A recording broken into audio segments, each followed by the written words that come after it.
toutes les fois que la parole de Dieu change de dispensation, elle occasionne à la fois trouble, aveuglement et perdition pour la majorité des croyants de l'époque. L'exemple juif est très illustratif. Il décapitèrent Jean-Baptiste, crucifièrent Jésus-Christ et lapidèrent Étienne, les jugeant de blasphémateurs et d'hérétiques. Si la majorité des Juifs fut aveuglée pendant cette glorieuse époque, qu'arrivera-t-il à cette époque-ci? Si changement de dispensation il y a, quelle sera la réaction de la majorité des croyants? C'est pour donc répondre à toutes ces questions et à bien d'autres que je reçois sur ce plateau de prophétie le révérend Francis Tinona. Pasteur Francis, bonsoir et bienvenue sur ce plateau de prophétie. Bonsoir. Alors, Pasteur Francis, comment comprendre les expressions dispensation de la loi et dispensation de la grâce?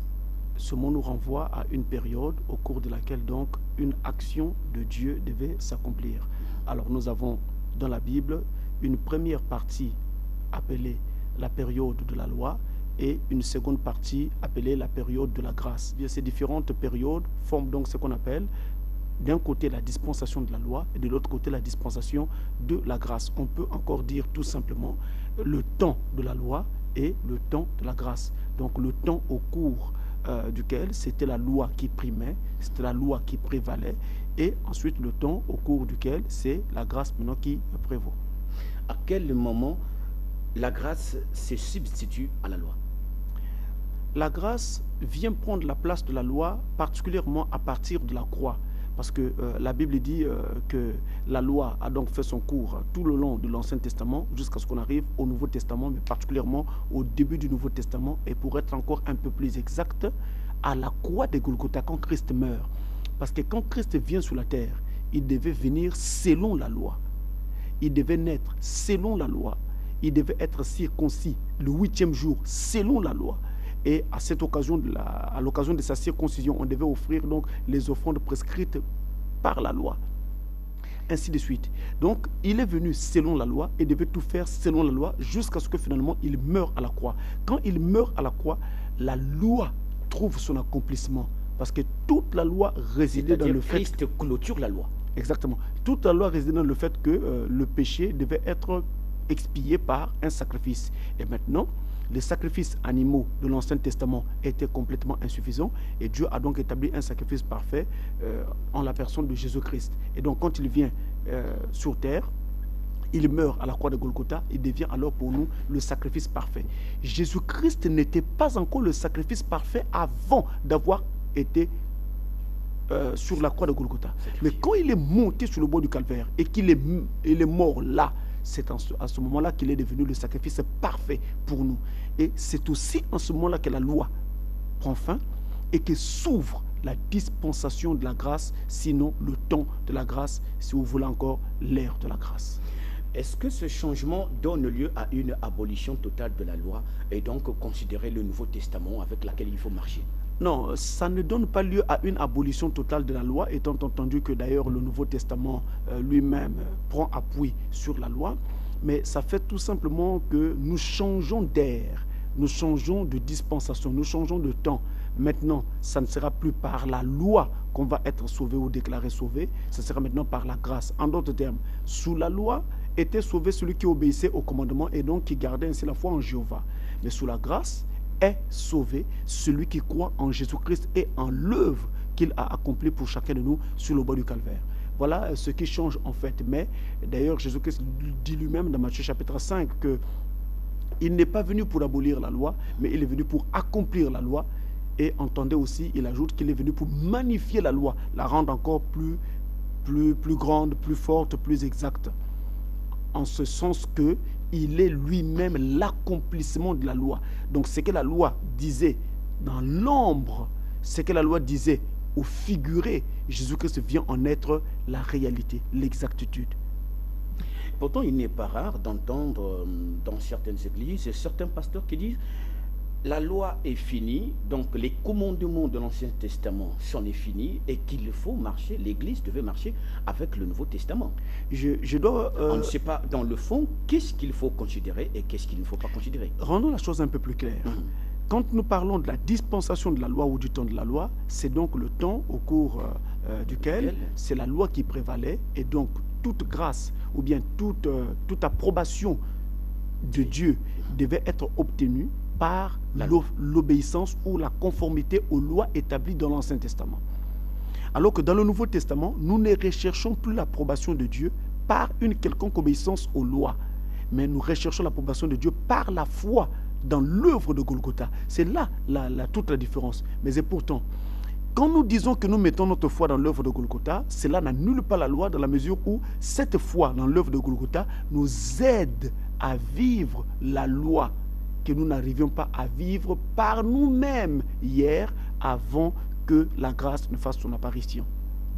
Et pourquoi finalement Dieu changea-t-il de dispensation de la grâce, de la loi à la grâce, alors que c'est par la loi qu'Israël sortit de l'Égypte, c'est par la loi qu'Israël a vécu jusqu'aujourd'hui d'ailleurs. Mais cela est écrit dans le Nouveau Testament, l'apôtre Paul qui a fait une étude comparée entre la loi et la grâce, particulièrement dans le livre des Hébreux. Et vous allez voir dans le livre des Hébreux, par exemple, l'apôtre Paul montre, en Hébreux chapitre 10, que la loi était l'ombre des biens à venir. Alors, si je peux me permettre, je voudrais prendre ce passage très rapidement pour vous. Allons-y, Pasteur Francis. Pour aider tous ceux qui nous suivent à avoir le cœur net à ce sujet, c'est Hébreux chapitre 10, versets 1 à 10. Mais je vais prendre juste quelques versets. Il est donc dit, en effet, la loi qui possède une ombre des biens à venir et non l'exacte représentation des choses ne peut jamais, par les mêmes sacrifices qu'on offre perpétuellement chaque année, amener les assistants à la perfection. Cette faiblesse de la loi obligeait donc Dieu à changer, passer donc de la loi à la grâce. Je continue.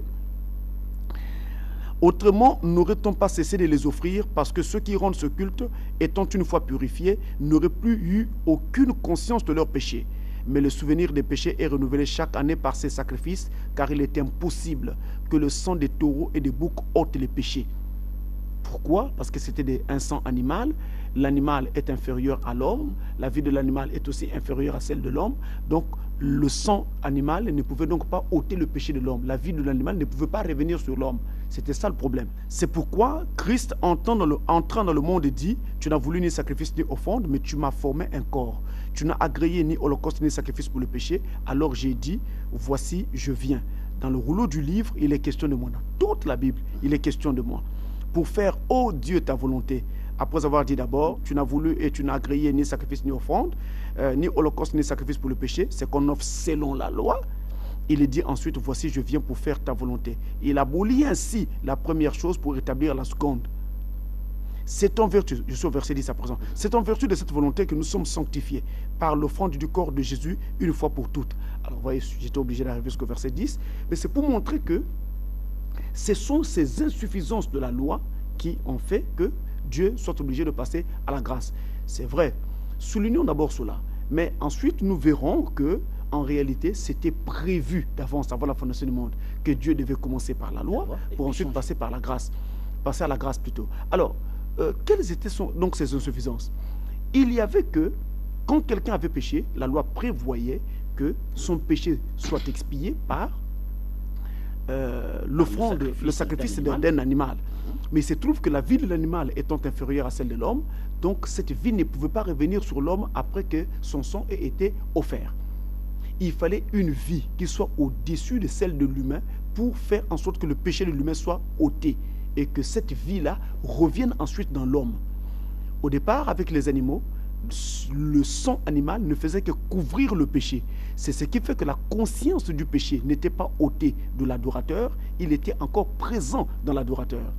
Alors qu'avec le sang de Jésus-Christ, sang qui est de loin meilleur que celui de l'animal, meilleur que celui de l'humain lui-même, ce sang-là, non seulement qu'il ôte le péché, mais il ramène aussi dans l'homme la vie même de Christ.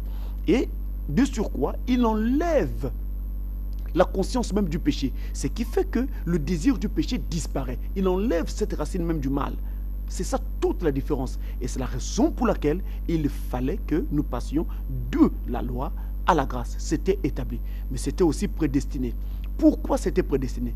Parce que Dieu voulait montrer à l'homme qu'il avait besoin d'un guide et qu'il ne pouvait pas se guider lui-même, même s'il établissait des règles rigides. Permettez-moi d'expliquer ça, c'est vraiment très important. Allons-y, pasteur.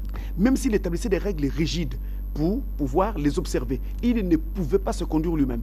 Établir des règles rigides, je me les établis à moi-même, je les établis dans ma société, et ensuite chacun est tenu d'observer ces différentes lois, ces règles rigides. Mais entre-temps, la loi ou la règle amène toujours la désobéissance.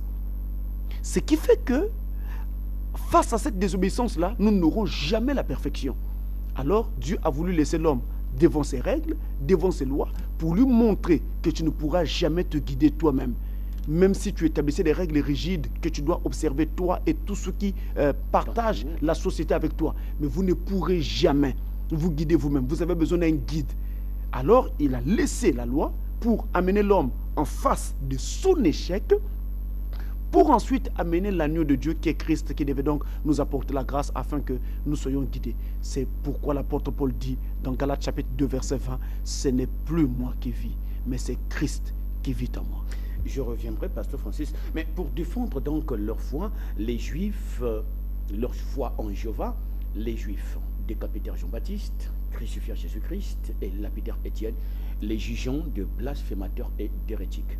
Pourquoi Caïphe, Anne et tout le Sanhédrin ont-ils régimbé et n'ont-ils pas reconnu finalement le changement de dispensation, eux qui étaient censés connaître la loi, même jusque dans la moelle même de la loi? Mais il y a une écriture dans la Bible qui dit que la lettre tue, mais c'est l'esprit qui vivifie. La lettre, elle tue. De quoi s'agit-il en fait?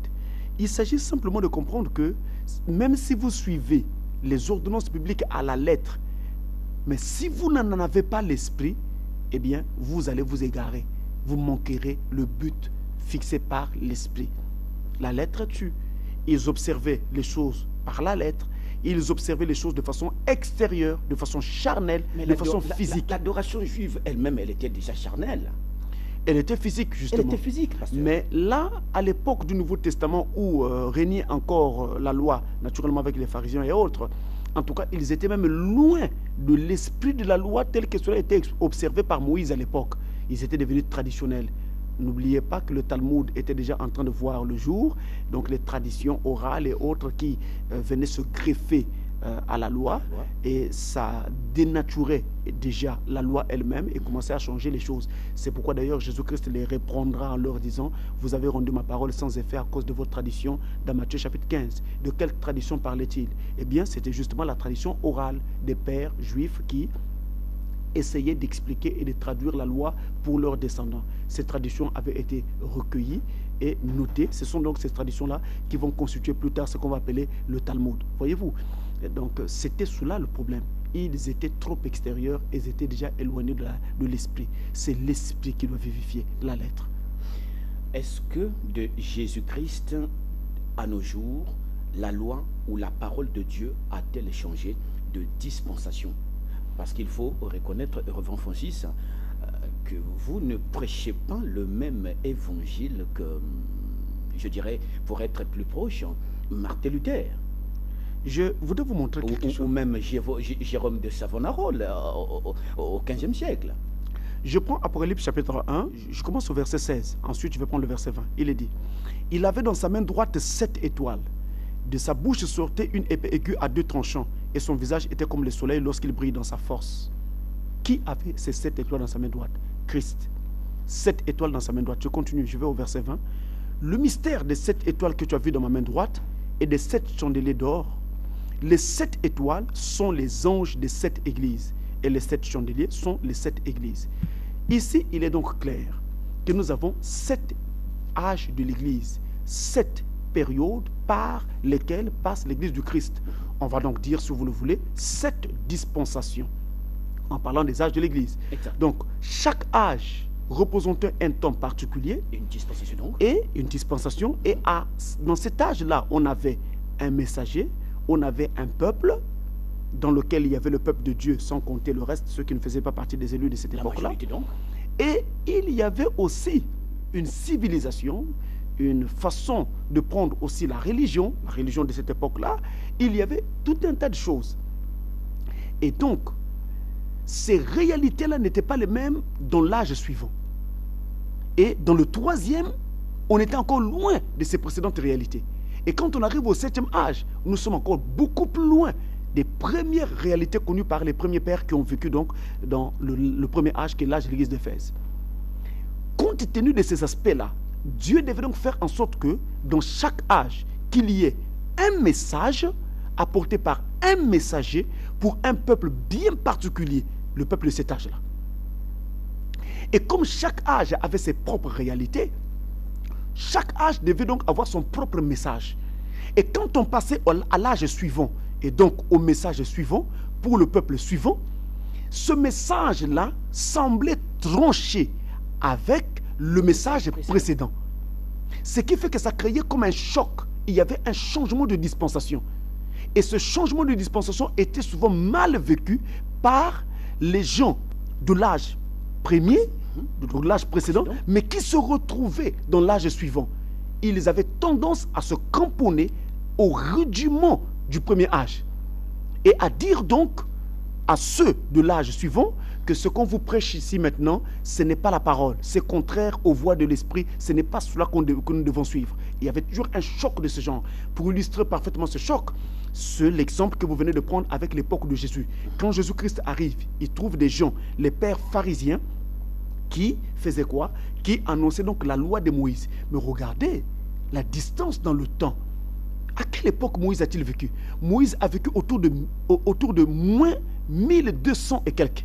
Donc nous sommes autour de moins 1229 que Moïse a vécu.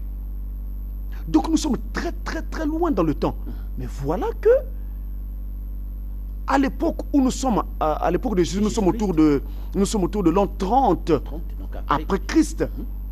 Il se trouve donc que des gens prêchent encore cet évangile qui est vraiment très loin dans le temps. Un évangile qui avait vécu il y a environ plus de 1000 ans. Mais il faut reconnaître sans vous. Et les gens vont avoir du problème donc à accepter le nouveau message apporté par Jésus-Christ. Parce qu'ils étaient enracinés. Ils s'étaient attachés à l'ancien message apporté par Moïse. Ils ne comprenaient pas que Dieu était en train de changer de dispensation.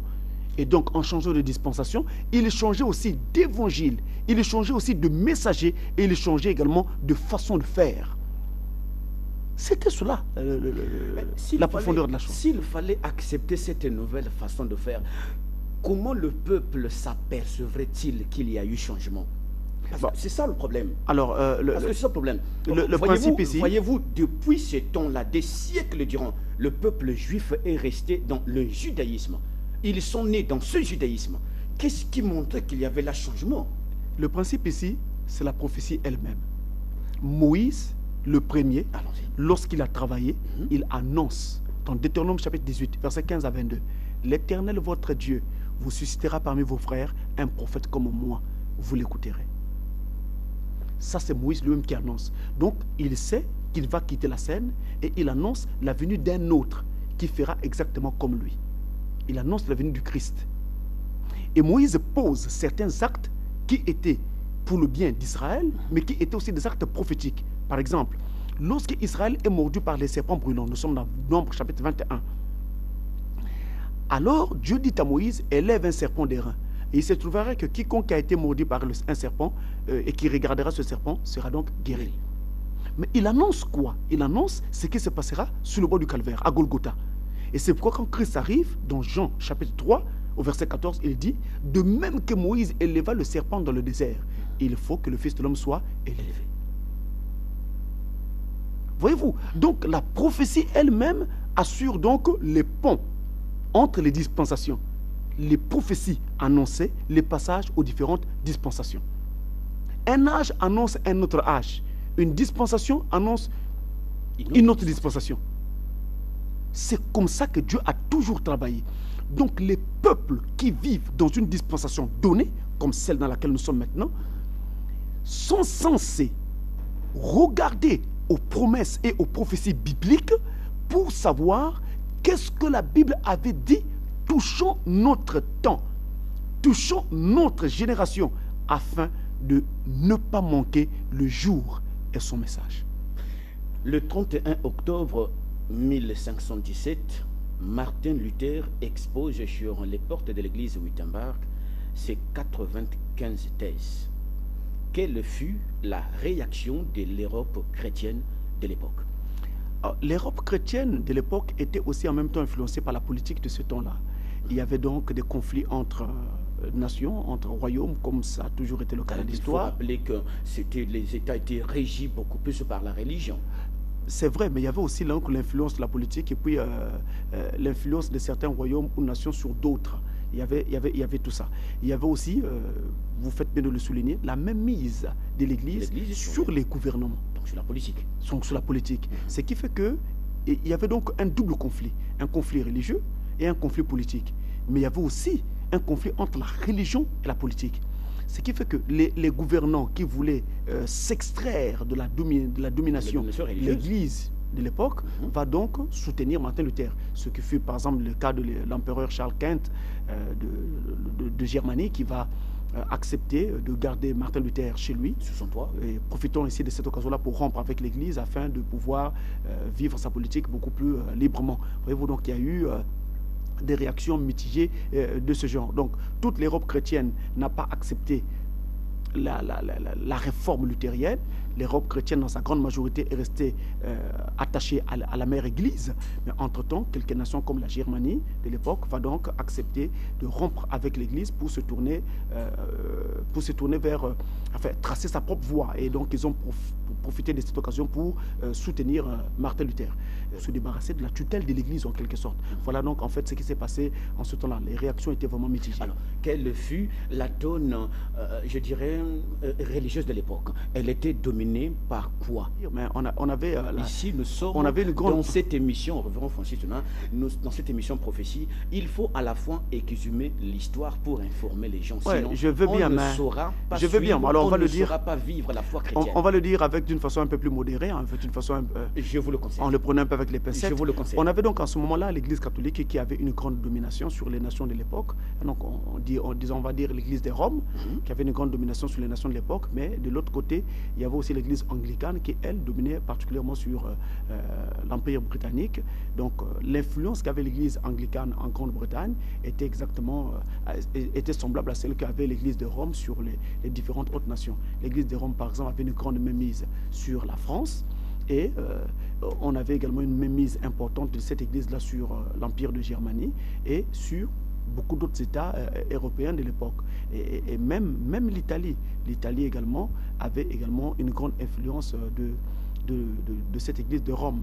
Alors, maintenant, la politique de l'Église était de faire en sorte que non seulement elle contrôle les paroisses, elle contrôle les gens qu'elle conduisait, mais également qu'elle contrôle les politiques des nations pour faire en sorte qu'il ne se lève pas une politique qui puisse être contraire à celle de l'Église ou une politique qui soit défavorable à celle de l'Église. Ce qui fait qu'en ce temps-là, montait au trône que celui qui avait le soutien en fait de l'Église. Et celui qui n'avait pas le soutien ne montait pas au trône. Et s'il l'était déjà, en tout cas, des mouvements se créaient qui amenaient la déchéance de ces différentes autorités. Donc il y a eu un mélange comme ça qui s'est passé à l'époque. C'est pourquoi je ne voulais pas tellement en parler. Révérend Francis, vous ne pouvez pas vous soustraire à l'histoire. C'est de l'histoire, nous devons la retracer, nous devons l'exhumer pour en faire bénéficier à tous les téléspectateurs qui nous suivent. Ainsi, lorsque Martin Luther apporte donc ou affiche les 95 thèses sur l'église de Wittenberg, qu'est-ce qu'il annonce là de nouveau que l'église romaine de l'époque? Mais justement, parce qu'il va s'insurger contre l'église romaine. Qu'est-ce qu'il apporte de nouveau qui soit comme un changement auquel donc le peuple entièrement ou la majorité de l'Europe chrétienne va se d'abord, commençons par dire d'abord que Martin Luther au départ était lui-même un catholique. Exact. Il était un catholique, fervent catholique d'ailleurs. Il a évolué au sein de cette confrérie pendant une bonne période, jusqu'à ce que finalement, il se rende compte de certains débordements qui vont alors vraiment le révolter. C'est lorsqu'il aura l'occasion de se rendre à Rome. Et une fois à Rome, il va se rendre compte du luxe dans lequel vivait donc la papauté. Il se dira, ça c'est impensable. Je n'avais jamais imaginé qu'il y avait pareille chose. Et l'un des éléments qui avait fait déborder le vase, c'était le fait que pour aller jusqu'au pape, il fallait donc marcher à genoux, se prosterner donc devant lui et baiser sa bague. Luther n'en revenait pas, que cela soit ainsi. Et il va aussi assister à la façon dont vivait la curie romaine de l'époque. une façon qui n'était non pas seulement la luxure qu'il y avait en ce moment-là, mais permettez-moi les termes, il y avait aussi une certaine mesure de débauche qui régnait au sein de la curie romaine en ce moment-là. Et tout cela va les révolter. Ils ne comprenaient pas que ce puisse être ainsi, que ceux qui se disaient représentants de Dieu vivent. Et quand il rentre, il est déjà révolté. Il se dit, quelque chose d'autre doit être fait. Le salut ne doit pas dépendre de cela. Le pape de l'époque, lorsque Martin Luther a fait ce tour-là à Rome, devait donc organiser une séance où il devait en quelque sorte prier pour les gens, pour l'obtention, je crois, des indulgences ou du salut, quelque chose de ce genre. Et ce jour-là, Martin Luther n'a pas eu l'occasion d'être dans la ligne. Il s'est retrouvé dans la ligne, mais il va être retiré, sorti de la ligne par la suite. Et tout ça va donc le mécontenter. Et quand il rentre alors, ça en était fait. En tout cas, le mal était fait. Il va donc se rendre compte qu'il y avait autre chose que ce que l'Église de Rome était en train de lui proposer. Il va donc se mettre à étudier assez profondément, de prier. C'est alors que Dieu va donc se révéler à lui en lui montrant que le juste vivra par la foi et donc le salut s'obtient par la foi en Jésus-Christ. C'est là tout le changement. Quand l'Église de Rome vendait le salut par la vente des indulgences, lui, Martin Luther, va se rendre compte que selon la Bible, ce n'était pas ainsi que le salut doit être obtenu. Ce n'était pas en payant des sacrifices, ce n'était pas en donnant de l'argent ou en achetant ses prétendues indulgences. Il va donc se rendre compte que le salut s'obtient par la foi et la foi seule en Christ. C'est de là que viendra donc le déclic. Luther se met donc à écrire des thèses qui vont aller dans le sens de cette vérité, que le juste vivra par la foi. Et cette thèse-là tranchait avec ce que l'Église de Rome enseignait à l'époque. Ça sera donc une révolution. Luther va se mettre à enseigner qu'on ne trouve pas Dieu dans l'Église, mais qu'on trouve Dieu dans sa parole. Et que si vous voulez trouver Dieu, vous devez revenir à la parole. Ça sera une révolution. Et quand il affiche ces thèses-là, ces 95 thèses, sur la porte de l'église de Wittenberg, ce matin-là, les gens qui étaient venus assister à la messe vont être stupéfaits de constater cela. Et ça sera le commencement de la réforme. Ça sera une grande révolution qui va donc avoir lieu. C'était donc un changement sérieux de cap. L'Église disait que c'est elle qui devait octroyer le salut. L'Église disait que c'était elle la vraie Église du Christ. Luther vient enseigner tout le contraire, que le juste vit par la foi, et c'est par la foi qu'on obtiendra son salut, la foi en Christ. Et je crois que tous les chrétiens qui me suivent ce soir sont parfaitement d'accord avec moi, et donc parfaitement d'accord avec Luther en ce moment-là. Luther vient enseigner que l'Église de Christ, en fait, n'est pas une Église physique comme telle ici sur la terre, mais c'est une Église universelle, et qu'on y entre par le baptême du Saint-Esprit, justement. Dans cette Église. C'est une révolution énorme. Voilà autant de choses que Martin Luther va donc se mettre à enseigner et qui vont trancher avec les enseignements de l'époque. Alors, les Juifs n'acceptaient pas le changement de dispensation, tout comme la majorité donc de l'Europe chrétienne. Avec les Juifs, à peine 120 si l'on considère le nombre de gens qui étaient dans la chambre haute. 120, alors qu'il y avait autant des millions à cette époque-là. Et avec l'Europe chrétienne, donc à l'époque de Luther, aussi la majorité va rester catholique. Ce soir, pendant que nous étudions, pendant que nous exhumons l'histoire, y a-t-il des peuples, y a-t-il des nations, y a-t-il des individus qui se croient être dans la bonne voie avec Dieu alors qu'ils ne le sont pas parce qu'ils n'ont pas cru au message de Dieu de leur époque? Ça a toujours été ainsi. Allons-y, démontrons-nous qu'est-ce qu'il y a eu, quel est le changement qu'il y a eu afin que le peuple reste loin de ce changement. Dans tous les âges, il y a toujours eu un groupe qui retrouver le chemin de la vérité, un groupe qui était au milieu et un groupe qui était carrément très loin. Ça a toujours été comme ça. C'est pourquoi, à l'époque du Christ, par exemple, il a eu 70 disciples qui étaient partis. En fait, au départ, il était à 82 disciples. 70 d'entre eux sont partis et 12 seulement étaient restés. Et dans les 12, il y avait encore un qui n'était pas vraiment... qui n'était pas très convaincu et qui va lâcher par la suite. C'était Judas Iscariote. Donc vous voyez, vous avez les trois groupes. Les véritables qui sont restés attachés à Christ jusqu'à la fin. Les prétendus ou les simili, c'est le cas de Judas Iscariote, les soi-disant croyants. Et ensuite, vous avez les incrédules, ceux qui partent dès le premier mot que vous prononcez, ils s'en vont, ça ne les intéresse pas, ils sont partis. Donc dans tous les âges, ça a toujours été comme ça. Donc aujourd'hui même, pendant que Dieu travaille, parce que Dieu est toujours au présent, Et vous allez voir que même dans la Bible, quand Dieu parle, il est au présent. Moïse lui a posé la question, quand ton peuple d'Israël me demandera, quel est le nom du Dieu qui t'a envoyé, qu'est-ce que je leur dirai? Il répond à Moïse, tu leur diras, celui qui s'appelle Je suis m'a envoyé. Il est toujours au présent. Et donc, il agit toujours au présent. Je veux dire que dans chaque dispensation, Dieu a une action à mener. Et dans toute dispensation, Dieu travaille. Dans notre dispensation, dans notre temps, Dieu est en train de travailler. Mais pendant qu'il travaille, combien le reconnaissent? Combien ne le reconnaissent pas?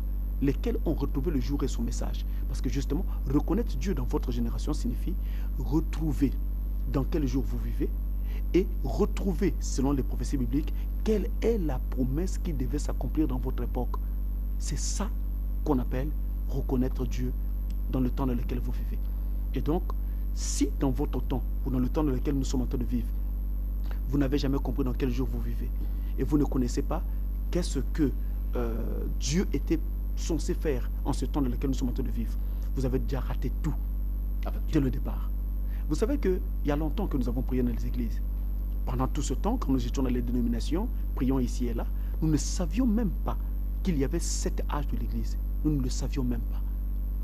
Nous ne savions même pas qu'il y avait 7 sceaux. On nous disait simplement, abandonnez le péché, abandonnez l'adultère, abandonnez ceci. Enfin, on nous donnait des conseils moraux. Mais entre-temps, on ne nous amenait pas dans la profondeur de la prophétie biblique. On ne nous disait pas dans quelle dispensation nous vivons. Donc c'est cet ensemble de choses-là, en fait, qui constitue le problème, le nœud, la difficulté. Il ne suffit pas de se dire serviteur de Dieu. Il faut être capable d'apporter au peuple de Dieu le message de l'heure. S'il ne nous disait pas à quelle époque nous vivons, est-ce que vous êtes capable ce soir de nous dire à quelle époque sommes-nous? Quelle est notre dispensation? Et quel est le changement qu'il y a eu de sorte que ceux qui sont dans les... Je viens de vous montrer par exemple un passage. Je vais vous montrer le passage de l'Apocalypse chapitre 1. Où on nous montre que nous avons 7 âges de l'église, n'est-ce pas? Et vous avez le premier âge qui s'appelle Éphèse, le deuxième, le troisième, parce qu'on arrive au 7e. Le 7e, c'est le dernier âge. Et le dernier âge est considéré comme le temps de la fin. Donc l'âge de Laodicée, qui est le 7e âge, c'est aussi ça qu'on appelle le temps de la fin, les derniers jours. C'est l'âge dans lequel nous sommes. Maintenant, si vous voulez savoir qu'est-ce que Dieu doit faire dans cette période, c'est l'âge de Laodicée. Déjà que dans les églises, on ne savait même pas que nous sommes dans l'âge de Laodicée. Du tout. On ne savait pas. Jusqu'à ce que le message de l'heure, le message du temps de la fin le dise. On ne le savait pas. Disons-le clairement. Je le dis tout haut. On ne le savait pas. Moi, quand je priais dans les dénominations auparavant, je ne le savais pas. Je pensais seulement que Dieu, il faut l'aimer et puis c'est tout. Mais dans quel âge vivons-nous? Qu'est-ce que Dieu devait dire dans cet âge? Je ne savais pas. Donc si vous voulez savoir ce que Dieu dit en cet âge de Laodicée, vous prenez Apocalypse chapitre 3, à partir du verset 14 jusqu'au verset 21, vous avez là le message à l'âge de l'église de Laodicée. Donc ça vous permettra de savoir qu'est-ce qui va se passer dans cet âge et qu'est-ce que Dieu va faire dans cet âge dans lequel nous sommes en train de vivre. Malachie chapitre 4, n'est-ce pas? Et vous trouverez qu'est-ce que Dieu doit faire dans l'âge dans lequel nous sommes en train de vivre. Vous prenez Zacharie chapitre 14, n'est-ce pas? Verset 6 jusqu'au verset 7, vous verrez qu'est-ce que Dieu doit faire dans cet âge dans lequel nous sommes en train de vivre. Vous prenez aussi un peu d'Apocalypse chapitre 10, n'est-ce pas? Vous pouvez prendre tous les chapitres, tout comme vous pouvez prendre du verset 1 au verset 7, vous verrez ce que Dieu est censé faire dans l'âge dans lequel nous sommes en train de vivre. Donc voilà autant de promesses que je viens de citer, autant de prophéties en même temps qui annoncent ce que Dieu va faire de façon précise, de façon concise et de façon exacte dans l'âge dans lequel nous sommes en train de vivre. Et donc, si vous voulez être dans le jour et son message, il faut impérativement que dans vos églises, qu'on vous prêche ces promesses. Et que ces promesses soient en fait le fer de lance de l'action de cette église-là. Est-ce que vous pensez que dans ces églises auxquelles vous faites mention, ce message n'est pas prêché? Mais nous sommes tous dans Pointe-Nord, n'est-ce pas? Ces églises sont où? Elles ne sont pas au ciel, elles sont dans le même quartier que nous. Elles sont dans les rues, les quartiers dans lesquels nous habitons, que nous fréquentons. Vous voulez dire que de même que la majorité à l'époque de Jésus-Christ, de même que la majorité à l'époque de l'Europe chrétienne, lorsque Martin Luther apporta les 95 thèses, ne perçut pas le changement de dispensation, vous voulez dire que c'est exactement ce qui est en train de se passer aujourd'hui. Vous savez, je vous dis honnêtement, à un moment donné, parfois on a envie de dire, Seigneur, pourquoi tu as fait de moi un pasteur? Parce que je suis choqué, ulcéré même, de voir jusqu'à quel point le salut des enfants de Dieu est pris à la légère. Tout ce qu'on donne comme évangile, c'est vous qui ne faites pas ceci, vous qui ne faites pas cela, vous qui ne faites pas ceci. C'est très bien. Mais vous oubliez que nous venons des écoles primaires où à l'époque, surtout à l'époque du monopartisme, on avait le MNP, le Mouvement National des Pionniers, qui nous enseignait déjà la morale. Le pionnier est discipliné, le pionnier est travailleur, le pionnier est poli, le pionnier dit toujours la vérité. C'est la morale. Mais cette même morale que nous donnait déjà le MNP, ça n'a pas changé les Congolais. Pour preuve, vous vous rappelez ce que nous avons connu? Les guerres fratricides que nous avons connues ici dans notre pays. Qu'est-ce que la morale a pu faire pour nous empêcher cela? Et donc les églises ont continué sur la voie sur laquelle la morale n'a pas pu. Et tous les jours, la morale, la morale, la morale. Mais que disent encore les Écritures? La Bible dit que la loi vous condamne. La loi est comme un policier qui vous dit la faute que vous venez de commettre. Mais la loi n'a pas la force de vous sortir de cette prison dans laquelle vous enferme votre faute. Et donc, quand nous disons aux gens, tu as fait, vous qui faites, c'est très bien. Ça paraît beau, ça paraît bien, mais et pourtant, ce n'est pas cela. Pour que vous sachiez que je ne parle pas de mon propre chef, voici ce que dit l'Écriture sur la question. Dans Colossiens chapitre 2, à partir du verset 20, jusqu'à la fin d'ailleurs, jusqu'au verset 23, il est dit ceci. Si vous êtes morts avec Christ au rudiment du monde, pourquoi, comme si vous viviez dans le monde, vous impose-t-on ces préceptes? Ne prends pas, ne goûte pas, ne touche pas. Préceptes qui tous deviennent pernicieux par l'abus et qui ne sont fondés que sur les ordonnances et les doctrines des hommes. Ils ont à la vérité une apparence de sagesse, en ce qu'ils indiquent un culte volontaire, de l'humilité et le mépris du corps, mais ils sont sans aucun mérite et contribuent à la satisfaction de la chair. Voilà l'évangile qui est apporté dans nos églises. Si vous dites que dans nos églises, c'est cet évangile qui est apporté, donc malheureusement, fort malheureusement, donc ils ne croient pas au message de l'heure. Quelle est la raison de cet aveuglement, révérend? Vous voyez, les églises aujourd'hui sont organisées C'est complètement inégarément. Les églises aujourd'hui sont organisées en groupe. Un pasteur qui voit la lumière de la parole n'a pas la force de dire « je change ceci dans mon église ». Il sera chassé par le consistoire. Parce qu'il n'a pas apporté une doctrine que le groupe tout entier ne croit pas prouver. Voilà le problème. Donc les pasteurs-là ne dépendent pas de Dieu.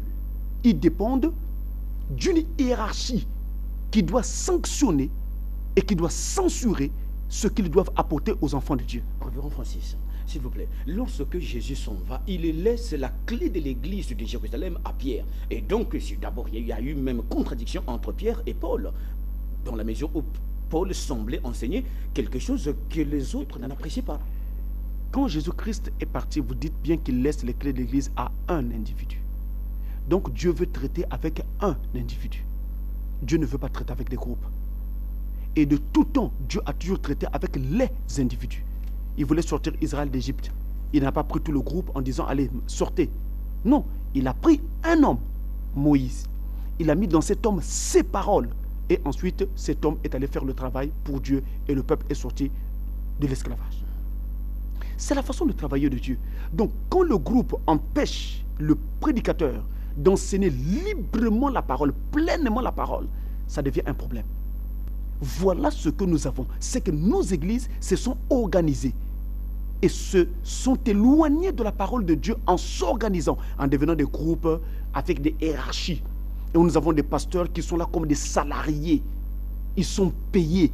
Ils n'ont pas le droit de changer quoi que ce soit, sinon c'est eux qui sont chassés et leur gagne-pain est mis en mal. Vous voulez comparer l'église d'aujourd'hui comme le Sanhédrin? C'est presque devenu presque la même chose, et même pire que cela. Parce que le Sanhédrin aujourd'hui, c'est la Confédération mondiale des églises.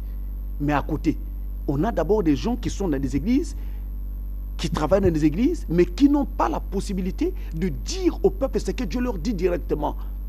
Vous savez, la raison pour laquelle Pasteur Francis marche seul, c'est à cause de cela principalement. Je voulais être libre de dire au peuple ce que Dieu me dirait. Révérend Francis, je voulais poser des questions succinctes. Quelle est la particularité du message d'aujourd'hui, donc le message de l'heure? Quelle est sa particularité? Et est-ce que Dieu peut-il sauver quelqu'un qui se réclamerait d'un message, soit de Martin Luther ou à l'époque de Jérôme Savon? Si quelqu'un se réclame du message, se réclamerait de William Carey. Il fallait qu'il vive à l'époque de William Carey ou de Martin Luther, parce que c'est en ce temps-là que ce message-là avait cours.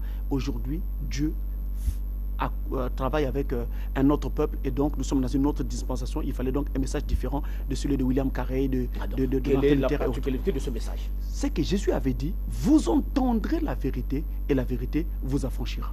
La particularité du message, c'est qu'il nous amène dans cette vérité et de façon profonde. C'est ça la particularité. Et c'est justement cette vérité exposée de façon profonde qui libère les cœurs, qui libère les esprits et qui libère les gens des liens dans lesquels ils étaient enfermés. C'est cette particularité. Vous entendrez la vérité et la vérité vous affranchira. Et à cette particularité, il faut donc ajouter l'aspect de l'ouverture entière de la vérité, de la parole, les 7 tonnerres révélés. Il est écrit quoi? Apocalypse chapitre 10, versets 3 à 4, que les 7 tonnerres avaient fait entendre leur voix. Jean dit, j'allais écrire, mais une voix lui dit, n'écris pas ce qu'on dit les 7 tonnerres. Pourquoi? Au verset 7, la raison nous est donnée. C'était réservé pour le temps de la fin. Mais qu'au jour de la voix du 7e ange, dernier messager, quand il sonnerait de la trompette, alors le mystère entier serait accompli. Les 7 tonnerres sont révélés au temps de la fin. Et ce sont ces 7 tonnerres-là qui doivent ramener littéralement le cœur des enfants de Dieu de cette époque-ci à la foi qu'avaient les pères d'autrefois, donc les pères de la Pentecôte, l'apôtre Pierre, l'apôtre Jacques et autres. C'est ça la particularité du message du temps de la fin. C'est la vérité révélée de l'heure, c'est la profondeur de la parole, c'est l'exactitude dans la parole annoncée. Et on vous donne les prophéties, séquence après séquence, dispensation après dispensation, âge après âge. On vous montre comment tout cela s'est accompli. Je vais prendre un cas simple. Permettez-moi de prendre cela juste un petit moment avant de terminer. Nous prenons par exemple le cas de Dieu lui-même qui se fait appeler fils. Déjà, il y a un débat qui ne se termine pas dans les églises où l'on parle du Fils de Dieu et on l'oppose à Dieu lui-même, donc Dieu en tant que Père. Il y a un débat. Mais ce n'est pas ça qui m'intéresse. Je vais plutôt m'intéresser au fait que lui, il s'est fait appeler... On pourra toutefois prendre comme émission... il s'est fait appeler lui-même Fils. Mais si vous allez dans les églises, on vous parlera de Jésus, Fils de Dieu. Fils de Dieu. Mais quand vous venez dans le message, on met la précision et on vous dit que Jésus-Christ est le Fils de Dieu, Jésus-Christ est le Fils de David, Jésus-Christ est le Fils d'Abraham, Jésus-Christ est le Fils de l'homme. 4 titres de fils dans lesquels il vient. C'est ça la différence. Et le message vous dit alors quand est-ce qu'il s'est fait appeler fils d'Abraham, quand est-ce qu'il s'est fait appeler fils de David, quand est-ce qu'il s'est fait appeler fils de Dieu, quand est-ce qu'il s'est fait appeler fils de l'homme et pourquoi il prend ces différents titres. Qu'est-ce que ces titres signifient? C'est cette précision et cette exactitude que le message vous apporte et que vous ne trouverez pas dans vos dénominations. Puisque la raison de cet aveuglement est connue, si Dieu accordait la grâce à ces églises-là, est-ce que le révérend Francis Tunona croit qu'il peut aller apporter ne fût-ce qu'une prédication et une édification dans ces églises? Une grâce était accordée à ces églises-là. Non, si on nous invite, si une invitation est donnée et que la permission est aussi accordée par Dieu, nous allons. Parce qu'en fait, vous devez savoir qu'un véritable serviteur de Dieu ne dépend pas de lui-même. Il dépend du Dieu qui l'a envoyé parce que c'est Dieu qui est en fait son patron. Lorsque on nous invite, nous allons demander à Dieu, est-ce que nous pouvons aller? S'il dit oui, allez-y. Nous y allons. Révérend Francis, ça sera certainement votre mot de fin. Lorsque une personne pense qu'il est dans cette majorité qui, n'ayant pas cru ce message, n'a pas encore cru le message auquel vous faites allusion, qu'est-ce qu'il lui reste à faire? Moi, je crois que ce ne sont pas des choses que nous pouvons décréter comme ça. Je donne un conseil aux gens. Demandez à Dieu. Priez et dites-lui. Pasteur Francis parle d'un message. Qu'est-ce que tu en dis, Seigneur? Ce que Dieu vous dira, faites-le. Ce que Dieu vous dira, faites-le. Pasteur Francis, merci. C'est moi. C'est ainsi que s'achève cette émission. Merci de l'avoir suivi. À très bientôt. Le message continue sur canal-7.net.